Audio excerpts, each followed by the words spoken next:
Who would have thought that one day would cause everyone in the world to unite? A day where there was no separation of races and everyone was part of the same fight.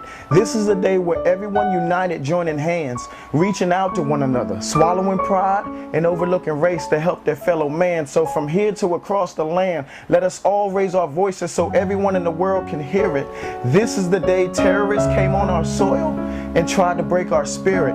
How amazing the sight was to see everyone united, standing back to back, shoulder to shoulder, a country refusing to become divided. Now understand firsthand, I don't want to be called a fake or a hypocrite. He who thinks this is for politics and glory should stop showing their ignorance. Though I didn't lose anyone, I do feel your distress. I may not know the weight that's on your shoulders making everything stressed, but I still hope this lifts the anguish of those burdens off your chest, somehow finding a way to bring comfort to you as you rest. The true, no one knows what will happen in a minute or an hour from now or even tomorrow.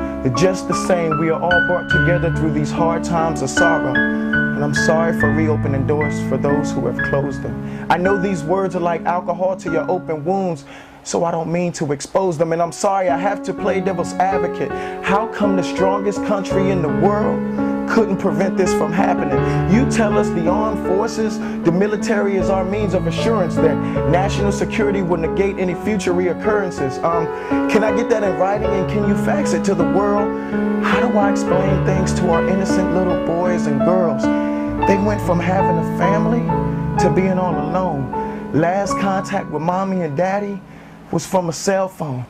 Little children, I wish I could tell you the violence will stop, but it won't.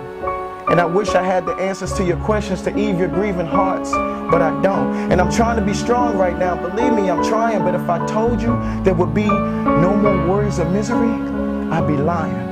All I can do is kneel beside you and pray, trying to keep my faith that history and fate won't ever repeat this day. So dear God, please watch over our precious little boys and girls.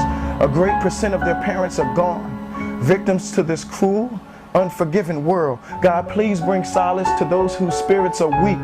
Bad memories of that dreadful day still cause nightmares, awakening many out of their tender sleep.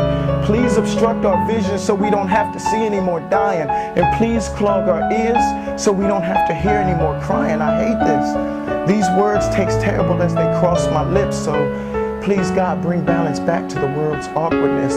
I know the pain couldn't possibly be eased in all these years, but my hope is this peace brings peace to those grieving, admitting tears. For we are all your little boys and girls. We are all your daughters and sons.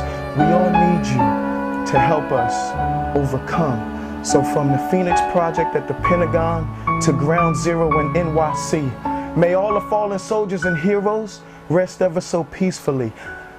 I wish so many things could be like they were. Far too many have perished as a result of the horrific events that occurred, but we've learned a great deal of camaraderie, patriotism, work ethic, and support. And there has been years of ongoing recovery and 9/11's recourse. So look closely, little children. See that light shining in your palm? If we all raise our hands together, our lights will shine at once through the darkness. We can then move on.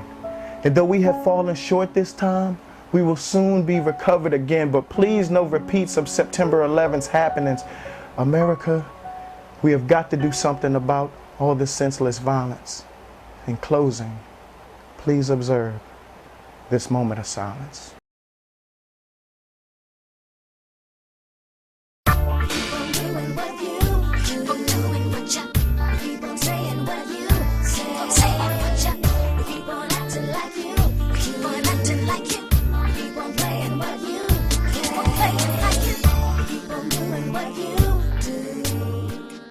Keep on saying what you say.